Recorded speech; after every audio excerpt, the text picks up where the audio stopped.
అదృష్టవంతురాలివే. ముద్దు కోసం ప్లాన్ చేస్తే ముక్కు పగిలింది కదా, చాలా అదృష్టవంతురాలివి.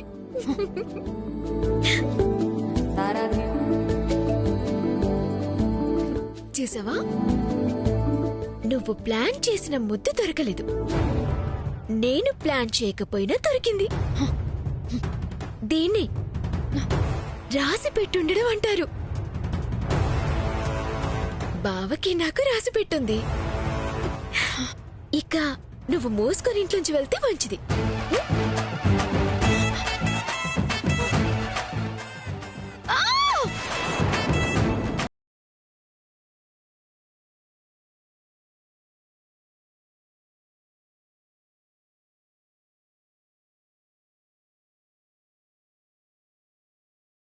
మీరు రావడం ఏంటండి?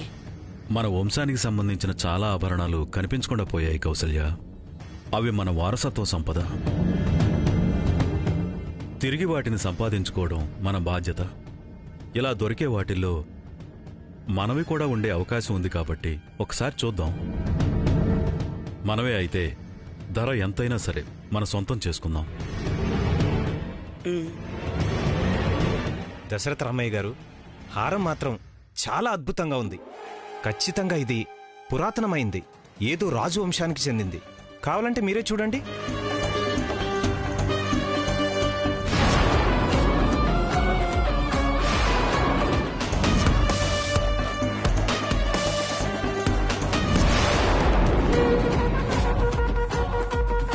చెప్పానా చూస్తూ ఉండిపోతారని? ఏంటండి అంతలా చూస్తున్నారు?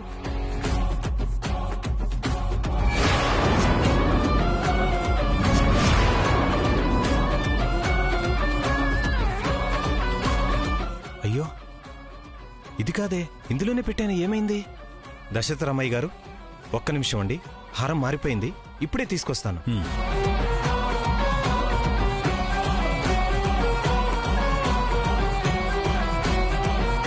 సుభద్రాజీ, హారం ఎక్కడుంది? అదా, పాప మెడలో వేశాను కదండి. అమ్మయ్యా, పాప దగ్గరే ఉందా? పోయిందేమో అని చాలా టెన్షన్ పడ్డాను. అయినా ఒక మాట చెప్పాలి కదా జీ. పాపకి నచ్చిందని వేశానండి, తప్ప? తప్పేం లేదులే. సరే, ఈ హారానికి బేరం వచ్చింది. ఇంకొకటి వేసుకుని ఇది తీసిచ్చేయమ్మా. ఆహా, నేనివ్వను, నాకిది కావాలి. అలా అనకూడదమ్మా, ఇది చాలా విలువైంది. ఇది అమ్మితే మస్తు డబ్బులు వస్తాయి. ఏంటండి, పాప ఫంక్షన్ రోజు కూడానా? పాప సంతోషం గురించి కూడా ఆలోచించకుండా డబ్బులని వ్యాపారం గురించి ఆలోచిస్తూ ఉంటారా? ఉన్నది ఒక్క బిడ్డ అండి. ఎంత కూడబెట్టినా తన కోసమే కదా. ఈ హారం అమ్మమ్మని చెప్పండి. అరే చెప్పండి జీ. సరే, నీ ఇష్టం.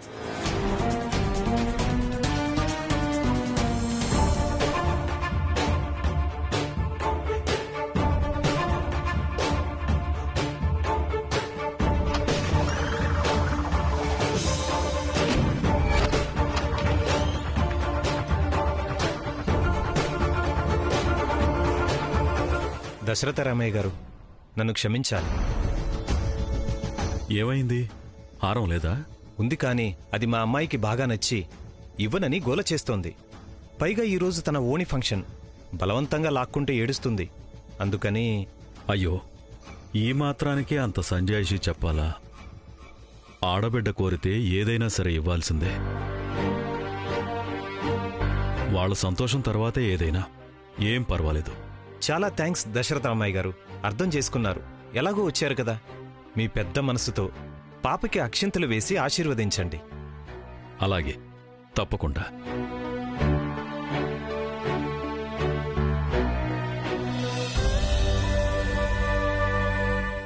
ఏమండి, కనీసం ఆ హారాన్ని ఒక్కసారి చూస్తే బావుండేదేమోనండి. ఒకవేళ మన వంశానికి సంబంధించిందేమో అయ్యుండొచ్చు కదా. అయినా సరే, ఆడబిడ్డ కోసం ఇచ్చానని చెప్పాక ఇంకా దాన్ని మనం ఆశించలేం. కాబట్టి దాని గురించి ఆలోచించకపోవడమే మంచిది. పద కౌసల్య.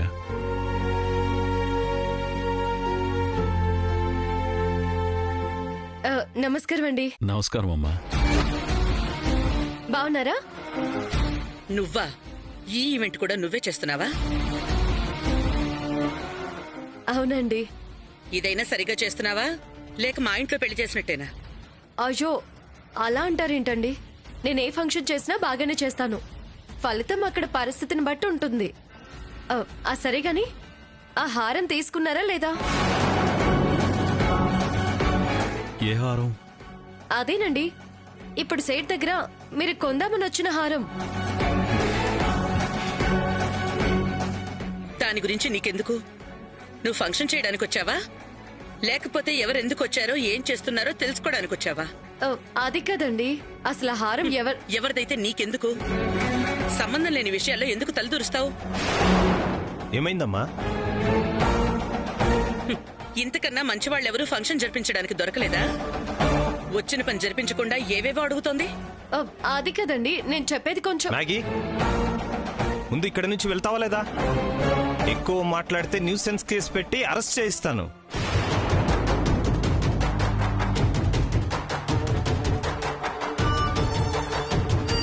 ఇంకా గెస్ట్లు వస్తున్నారు, రిసీవ్ చేసుకో. వెళ్ళు వెళ్ళు.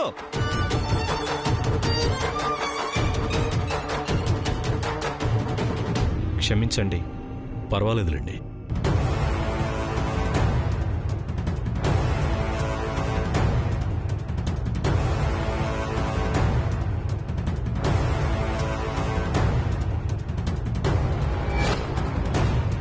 అవునా? ఏవి హారం?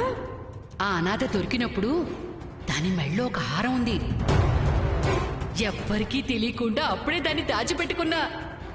ఆ సంగతి నా కొడుకు కూడా తెలీదు.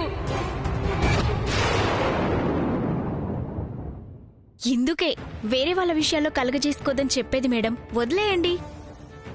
ఏంటే వదిలేసేది? వైదేహితో ఎలాంటి సంబంధం లేదు. నాకే జరిగిందంతా చూస్తుంటే పిచ్చెక్కిపోతుంది. అసలు ఏం జరిగిందో తెలుసుకోకుండా వీళ్ళెలా ఉంటున్నారు? అసలు వైదేహి ఎంత గొప్పింటి బిడ్డో మీకు తెలుసా?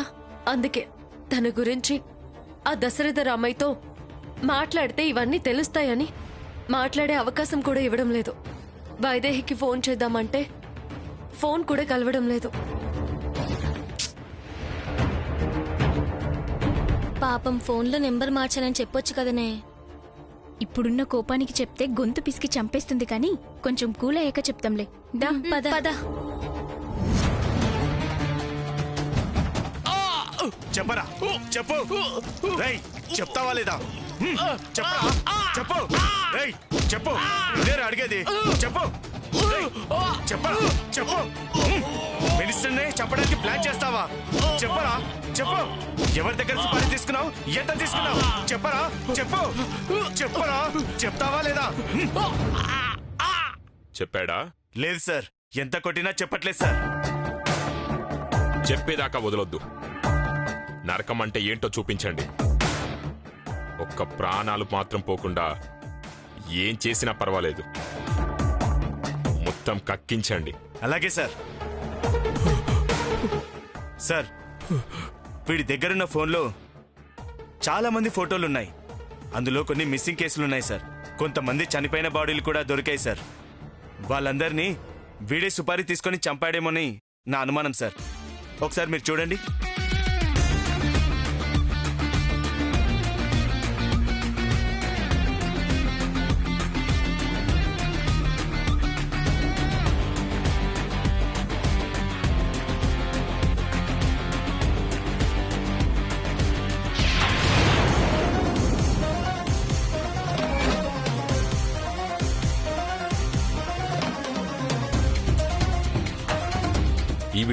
ఈవిడ దశరథ రామయ్య గారి కోడలు కదా? అవును సార్. మన స్టేషన్లో మిస్సింగ్ కంప్లైంట్ కూడా ఉంది. అంటే ఈవిడ్ని కూడా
మీరిద్దరూ చూస్తూ ఉండండి, నేను వెళ్ళి వైదేహిని కలిసేసి వస్తాను. మేడం ప్లీజ్ మేడం, ఫంక్షన్ జరిగే టైంలో మీరు వెళ్తే బాగోదు.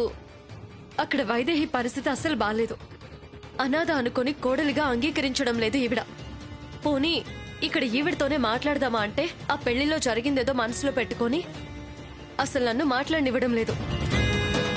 తను అనాథ కాదు, గొప్పింటి బిడ్డ అన్న సంగతి వైదేహికి తెలియాలి. సరే మేడం చెప్తురు కానీ ఇంకొక 2 గంటలు ఓపిక పట్టండి. ఫంక్షన్ అయిపోతుంది, అప్పుడు వెళ్ళి చెప్పండి. ఈ 2 గంటల్లో ఏమీ మారిపోదు మేడం. ప్లీజ్ మేడం అర్థం చేసుకోండి. Please please please please madam అర్థం చేసుకోండి మేడం. ప్లీజ్ మేడం ఒప్పుకోండి. ప్లీజ్ మేడం 2 గంటలే కదా madam. Please madam please madam. సరే సరే సరే.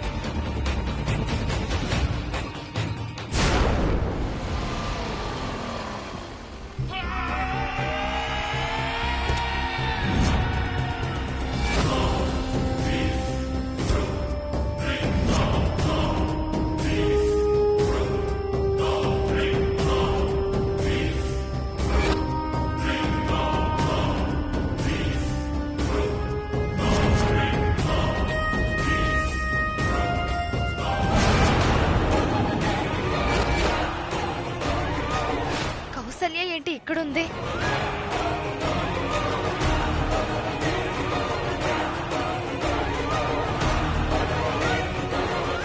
ఈవిడెవరు?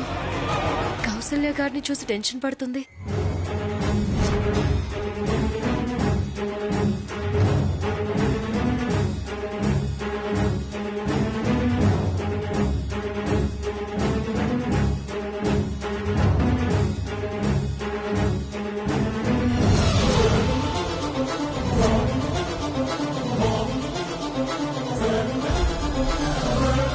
దశరథ రామయ్య ఇక్కడున్నాడేంటి?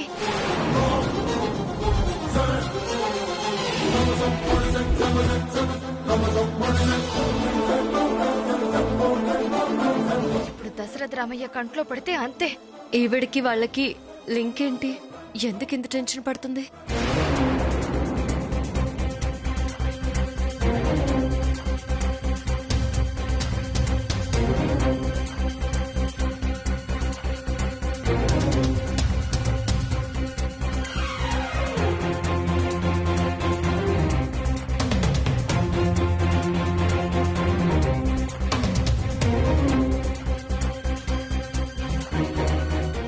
రే, ఆ దశరథ రామయ్య ఇక్కడే ఉన్నాడు.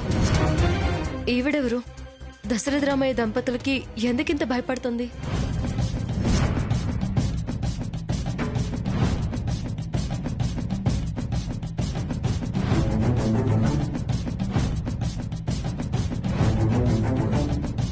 ఇటు చూస్తే కౌసల్య, అటు చూస్తే దశరథ రామయ్య.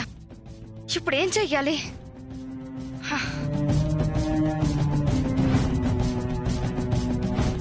మేడం సేఠ్జీ రండి మేడం.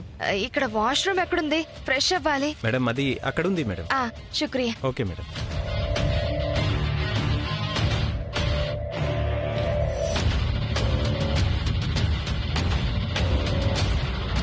రే రండ్రా రండి.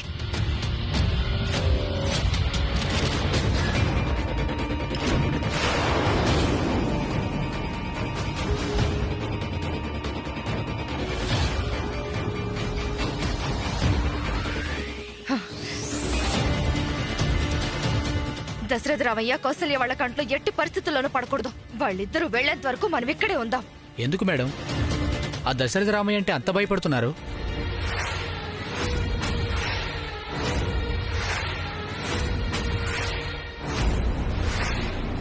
మొన్న అనుకున్నట్టు నా కూతురు స్రవంతి పెళ్లి దశరథ రామయ్య కొడుకుతో జరుగుంటే ఈ పాటికి వాళ్ళు నన్ను చూసి భయపడేవాళ్లు. కానీ ఆఖరి నిమిషంలో ఆ జానకి ఎవరు వచ్చి నేను మేనకోడల్ని అంది. దాంతో ఎవరు అసలో తెలియక స్రవంతి పెళ్లి ఆగిపోయింది. అర్థమైంది. ఈవిడ స్రవంతి వాళ్ళ అమ్మన్నమాట. కూతుర్ని దొంగ మేనకోడల్లా పంపించిందన్నమాట. మేడం మీ అమ్మాయి గారు అసలు మేనకోడలు కాదు కదా? ఆ జానకి అసలైన మేనకోడలేమో. జానకి మేనకోడలయ్యే ఛాన్సే లేదురా. అసలు మేనకోడలెవరో నాకు తెలుసు.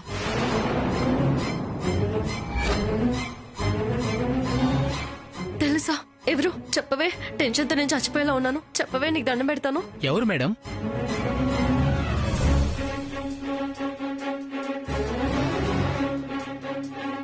వైదేహి వైదేహి వైదేహి.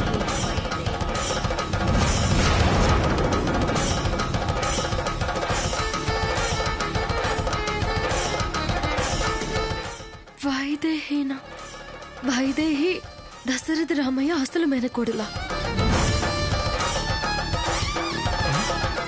ఏంటి మేడం మీరనేది? వైదేహి అసలు మేనకోడలా? అవును, ఆ విషయం తెలిసి నా కూతురికి అట్టని దాన్ని లోయలోకి తోసేసి చంపేస్తే ఇదెవరో కొత్తగా మేనకోడలనొచ్చింది. కొత్తగా రావడం ఏంటే? వచ్చింది వైదేహినే, రూపం మారిందంతే. అంటే తనే మేనకోడలని అని తెలియక తన స్థానంలోనే తాను నటిస్తుందన్నమాట వైదేహి. ఎంత మంచి విషయం తెలిసింది. ఇక వైదేహి సమస్యలన్నీ తీరిపోయినట్టే. సొంత మేనకోడలే కోడలని తెలిస్తే కౌసల్యదేవి వైదేహిని అనాథ అని సాధించదు. ఇప్పుడు ఈ విషయం దశరథ రామయ్య కౌసల్యదేవులకి చెప్పేయాలి. అమ్మా!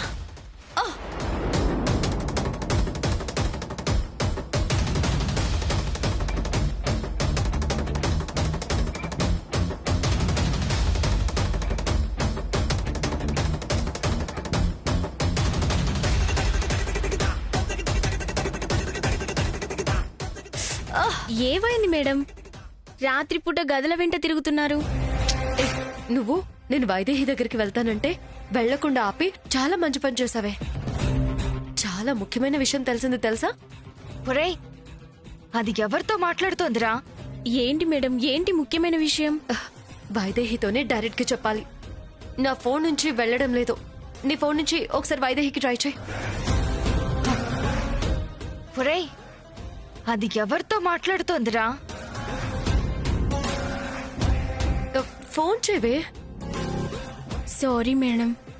సారీ ఎందుకు? అదే ఆ రోజు వైదేహి నంబర్ ఇస్తున్నప్పుడు మీరు ఫోన్లో ఫీడ్ చేయమన్నారు కదా, ఆ నంబర్ ఉంటే మళ్ళీ మీరు ఇలాగే ఫోన్ చేసి డిస్టర్బ్ అవుతారని తప్పుగా ఫీడ్ చేశాను. పిచ్చా నీకో? పొద్దుటి నుంచి ఎంత ట్రై చేస్తున్నానో తెలుసా? అసలు ఎంత ముఖ్యమైన విషయం తెలిసిందో తెలుసా? వైదేహి ఎవరనుకుంటున్నావే? దశరథ రామయ్యకి స్వయాన మేనకోడులు.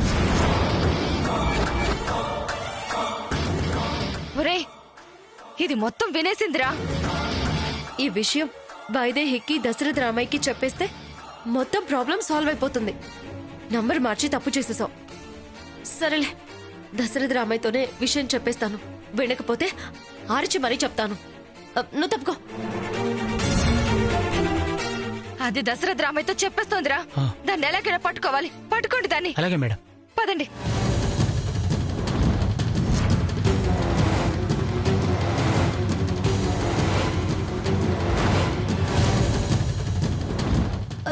సార్, దశరథ రామయ్య గారు ఎక్కడ? ఇప్పుడే వెళ్ళిపోయారమ్మా. అయ్యో,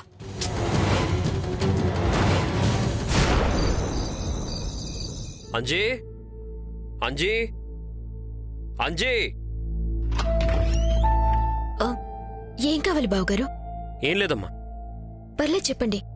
అంజీని రమ్మని చెప్తావా? కాళ్ళకి నూనె రాయాలి. అంజీ బయటికి వెళ్ళినట్టున్నాడు. నేను రాస్తాను. నువ్వెందుకు జానకి? అంజీ వచ్చాక రాస్తాడులే. ఈ మాత్రం దానికి అంజీ వచ్చేదాకా చూడటం ఎందుకు? నేను రాస్తాను బావగారు. వద్దమ్మా, నువ్వు రాయడం ఎందుకు? మరేం పర్వాలేదు బావగారు. పెద్దలకి సేవ చేయటంలో తప్పులేదు కదా. ఇంతకీ ఆ నూనె ఎక్కడుంది?